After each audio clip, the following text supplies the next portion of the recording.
4일 금요일입니다. 새벽 기도에 드리시겠습니다. 다 함께 찬송가 458장을 찬송 드리십니다. 458장입니다.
사도신경으로 신앙 고백합니다.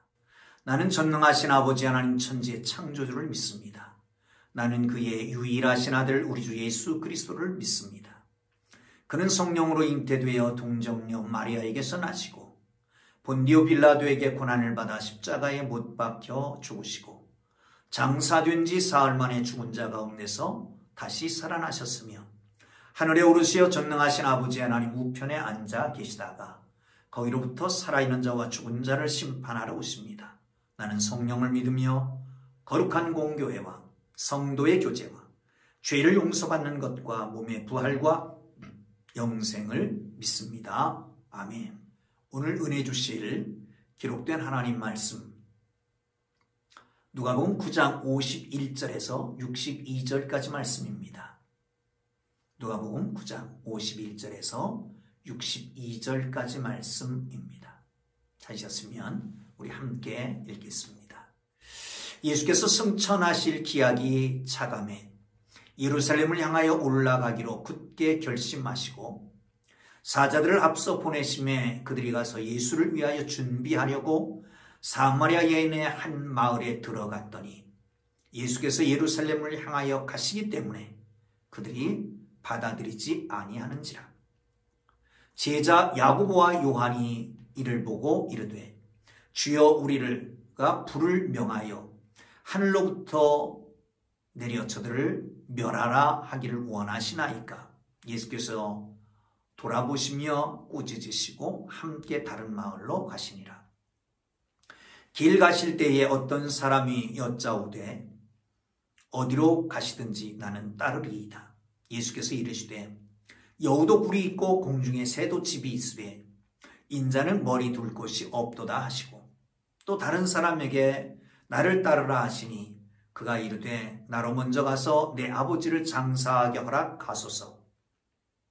이르시되 죽은 자들로 자기의 죽은 자들을 장사하게 하고 너는 가서 하나님의 나라를 전파하라 하시고, 또 다른 사람이 이르되 주여 내가 주를 따르겠나이다마는 나로 먼저 내 가족을 작별하게 허락하소서. 예수께서 이르시되 손에 쟁기를 잡고 뒤를 돌아보는 자는 하나님의 나라에 합당하지 아니하니라 하시니라. 아멘. 할렐루야. 하나님의 은혜와 사랑이 여러분 모두에게 함께하기를 주님의 이름으로 축복합니다. 주의 평강 여호와 샬롬이 함께하기를 바랍니다. 예수님께서 여론조사를 하십니다. 사람들이 나를 누구라고 하느냐? 좋다. 그러면 너희는 나를 누구라고 하느냐? 베드로의 신앙 고백을 듣고 그 이후부터 제자도에 대해서 말씀합니다. 예수님을 따르는 제자들이 어떻게 살아야 할지를 얘기해주고 있는 거지요. 자, 오늘 본문으로 돌아가면 이렇게 시작합니다. 예수께서 승천하실 기약이 차감해 예루살렘을 향하여 올라가기로 굳게 결심하시고. 여러분, 승천하실 기약이 차갔다. 승천, 죽음을 보지 않고 하나님 나라 올라가는 것. 구약에 두 사람이 있죠. 엘리야와 모세입니다. 변화산에서 두 분이 함께 참석했고요. 그런가 하면 계속해서 복음서에서 얘기하는 것은 모세와 동일시, 모세와 모형론적으로 같은 모습으로 등장하고 있습니다. 모세가 율법을 전수하고 이제 하나님의 부름을 받습니다. 승천하는 거죠. 예수 그리스도께서 복음을 가르치시고 이제 복음을 백성들에게 다 나눠주신 다음에 하나님의 부름을 받는 승천할 기약이 찼다는 거죠. 모형론적으로 이해해야 될 것입니다. 구약의 모세, 신약의 예수님. 구약의 율법 공동체로서의 모세의 역할, 이제 신약의 복음 공동체로서의 예수님의 역할을 얘기해주고 있는 것입니다. 그래서 예루살렘으로 올라가기로 마음의 결심을 하십니다. 예루살렘은 정적들이 많은 곳입니다. 정적이라고 보다는 종교적들이죠. 복음의 적들이 많은 곳입니다. 헐뜯고 비난하고 잡히고 고난받고 이제 십자가를 져야 될 예루살렘을 향해 가시는 길이 결심을 하지 않으면 못 갈 것이었을 것입니다. 이 길로 가시게 되는 겁니다. 사랑하는 성도 여러분, 종종 우리에게 결심이 필요합니다. 작심삼일일지라도 결심하는 것과 하지 않는 것은 다르죠. 여러분, 금년에 어떤 결심을 하셨습니까? 지켜지고 있습니까? 다시 한번 결심을 하시죠. 그리고 계속해서 그 결심을 따라 날마다 수정보완하면서 나가는 하나님의 사람들 되기를 주님의 이름으로 축복합니다. 예루살렘으로 향하시는데 사마리아를 가로질러 가시는 겁니다. 어느 마을로 제자들을 보냈습니다. 그런데 영접하지 않는 겁니다. 왜? 예수님의 일행이 예루살렘으로 가기 때문에 영접하지 않았다라고 53절에 얘기합니다. 예수께서 예루살렘을 향하여 가시기 때문에 그들이 받아들이지 아니하는지라. 왜 예루살렘으로 가는데 받아들이지 않을까요? 이것은 사마리아의 역사적인 이해가 있어야 됩니다. 사마리아는 BC 722년경 이스라엘, 북이스라엘이 아수르에 의해서 멸망당하고 포로되어 갑니다. 반면에 아수르는 다른 민족들을 데려다가 이 북이스라엘에 심어 놓습니다. 오랜 세월이 지나면서 혼혈아들이 생기는 거예요. 그뿐만 아니라 혼합 종교도 생기는 겁니다. 그리스임산을 중심으로 해서 그들은 예배합니다. 이 예배는 여호와 하나님을 예배하는 게 아니라 그들이 혼합적인 종교로 어떤 여호와도 또 다른 어떤 신들도 섬기고 있었던 거죠. 그런데 예수님이 거기를 지나서 예루살렘으로 절기를 지키러 가는 겁니다. 그러니까 받아들이지 않았다는 겁니다. 사랑하는 성도 여러분, 그렇기 때문에 제자들은 요한과 야고보가 특별히 하나님, 예수님 불을 내려서 이 마을을 다 태워버리고 멸해버리면 어떻겠습니까? 예수님이 아무 말씀도 안 하고 꾸짖고 다른 마을로 가십니다. 여기서 중요한 것이 있습니다. 엘리야, 아까 모세를 얘기했지만 지금 엘리야를 얘기하는 겁니다. 엘리야가 하나님 앞에 불을 요구했을 때 불이 내려와서 적군을 다 태웠던 기록이 있잖아요. 열왕기에 보면 예수님은 엘리야보다 더 무한히 위대하신 분이기 때문에 불을 원하시면 내릴 수 있을 것이고 이 마을을 멸해버릴 수도 있다는 거죠. 그렇게 요청했습니다. 그러나 예수님 그들을 꾸짖으셨습니다. 첫째, 배타주의를 조심하십시오. 내 편이 아니면 적이다 라고 하지 마십시오. 다 품어야 됩니다. 나아가서 그들은 언젠가는 하나님의 백성이 될 가능성이 있는 거죠. 예수님은 그것을 보셨을 겁니다. 한 마을이라도 한 영혼이라도 구원 얻게 하시려고. 그래서 참고 기다리시는 겁니다. 저들이 영접하지 않아도 배타적이라도 저들이 우리를 박해하고 심지어는 길을 막고 선지라고 할지라도 그래도 저를 멸하지 않고 참고 기다려주시는 겁니다. 사랑하는 성도 여러분, 참고 인내하며 수용하고 영접하고 기다려주는 하나님의 사람들 되기를 주의 이름으로 축원합니다. 남편도 아내도 기다려주세요. 지금은 우리가 원하는 수준에 미치지 못할지라도 자식들도 기다려주세요. 내 눈에 보기에는 신앙의 모습도 뿐만 아니라 내 눈에 보기에는 공부하는 것도 사회생활하는 것 마음에 안 들지만 그러나 기다려주십시오. 예수님은 끝까지 기다리셨습니다. 배척하는 그들을 향해서도 기다리셨던 예수님의 모습을 본받게 되기를 주님의 이름으로 축복합니다. 자, 이제 길을 가십니다. 길을 가실 때에 어떤 사람이 말합니다. 57절, 58절 계속해서 보겠습니다. 길 가실 때에 어떤 사람이 여짜오되 어디로 가시든지 나는 따르리이다. 예수께서 이르시되 여우도 꿀이 있고 공중의 새도 집이 있으되 인자는 머리 둘 곳이 없다 하시고,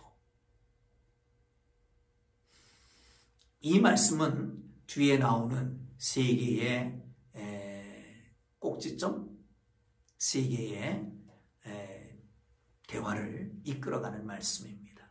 여러분, 예수님을 따르는 사람이 왔습니다. 예수님, 내가 주를 따르겠습니다. 어디로 가시든지 따르겠습니다. 그런데 예수님이 그 마음을 읽으셨겠지요. 그래서 하시는 말씀입니다.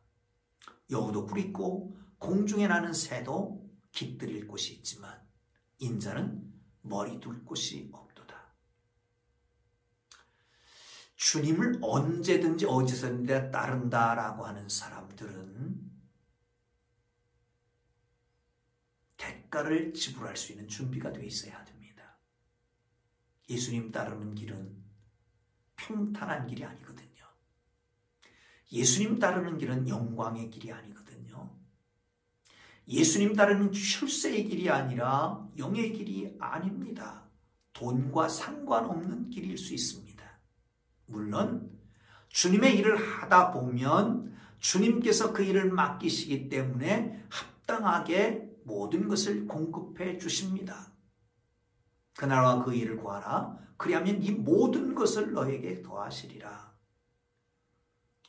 제자를 파송하면서 말씀하십니다. 금이나 은이나 동이나 두보로도 가지지 말고 신발도 가지지 말고 지팡이만 가지고 가라.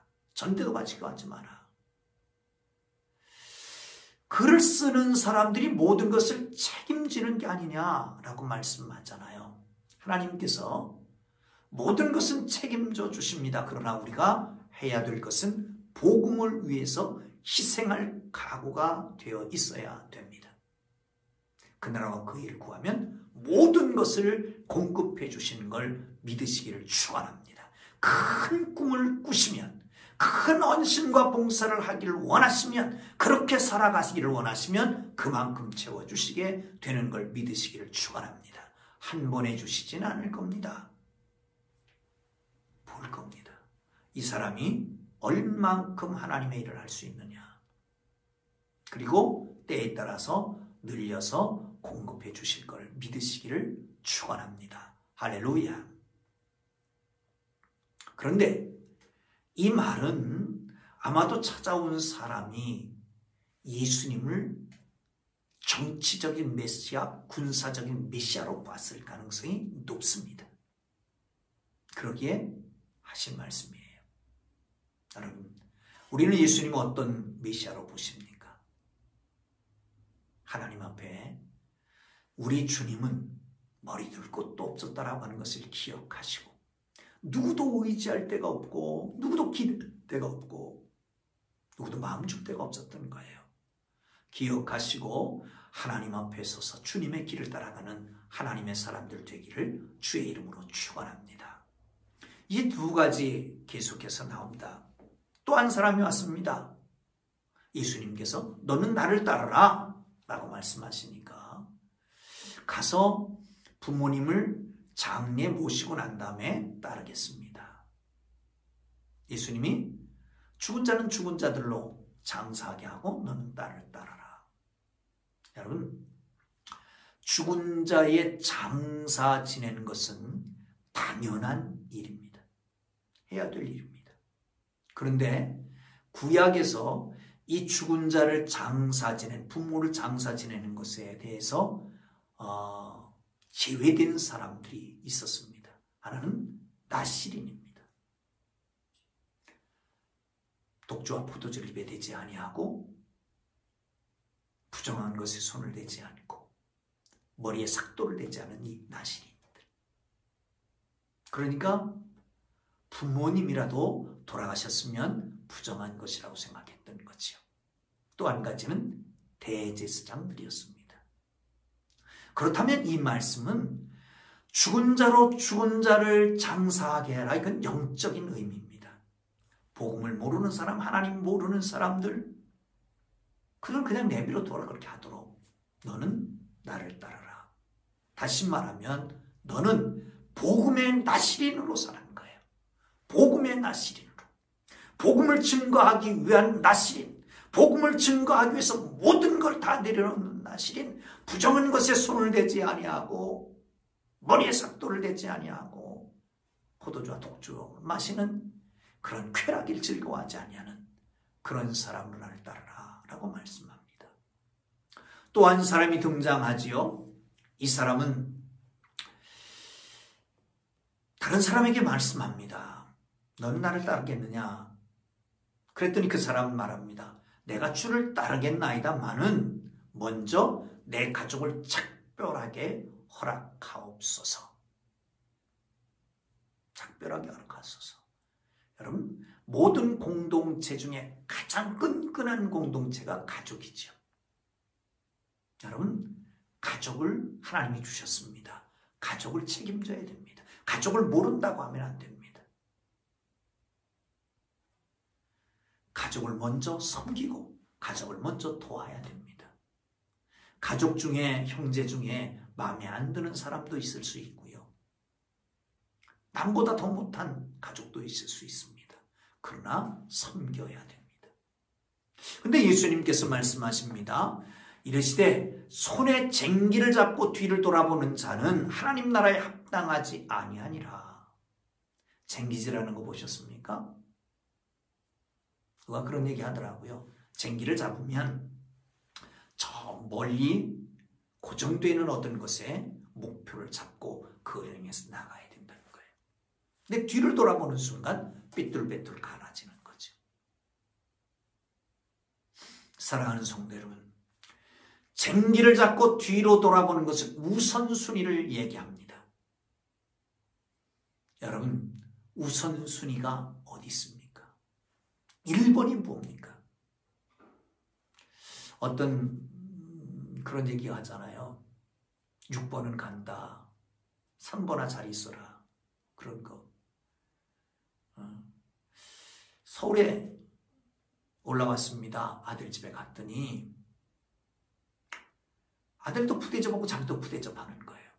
그 집에 제일 1번은 손자, 2번은 강아지, 3번은 며느리, 4번은 5번은 아들, 그리고 자기는 6번이라는 거예요. 그래서 어느 날 떠나면서 편지를 써놓고 갔답니다. 잘 있거라. 6번은 간다. 5번아. 이렇게 하고 갔다는 거죠. 사랑하는 성도 여러분, 우리의 인생의 우선순위, 우리 신앙생활의 최우선순위 무엇입니까? 우선순위가 뒤바뀌면 안 됩니다. 바둑을 두는 사람들은 수를 읽기를, 우리야 하수이기 때문에 5수만 읽어도 잘 읽는다고 그러지만 30수, 40수를 막 읽는다는 거죠. 그런데 먼저 놀 자리, 나중 놀 자리가 바뀌어지면 큰 말이 죽는 거예요.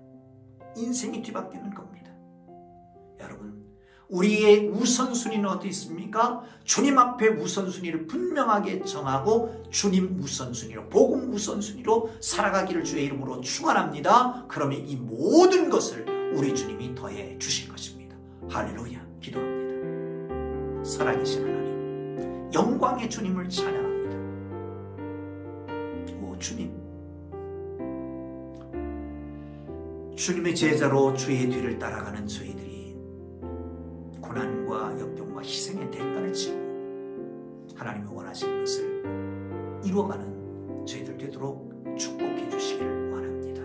우선순위를 바로 정하게 하시고 주님 흔들리지 않고 따라갈 때에 주께서 이 모든 것을 더하시는 것을 누리며 살아도록 축복하여 주옵소서. 이제는 우리 구주 예수 그리스도의 하나님 아버지의 극진하신 사랑하심과 성령님의 감화, 감동, 위로, 인도, 역사, 교통하심이 주의 뒤를 따라가는 주의 백성들 위해 많은 희생을 하고 대가를 치르며 나가는 주의 백성들 위해 이제로부터 영원토록 함께 계시기를 간절히 축원하옵나이다. 아멘. 우리 주님 부르고 기도하시다가 자유롭게 돌아갑니다. 말씀 생각하며 기도하시고요. 가슴 잡 기도의 제목으로 꼭 기도하고 특별히 우리 정광화 장로님께서 기도해 주시길 바랍니다. 어제 성모병원에서 진단을 받았는데 머리에 피가 좀 고여 있다고 합니다. 그것을 곧 제거하게 될 텐데 그 모든 과정에 함께 해달라고 기도해 주시면 너무 좋겠습니다. 찾게 된 것도 은혜지만 치유하는 주님 부르고 기도합니다. 주여, 주여, 주여.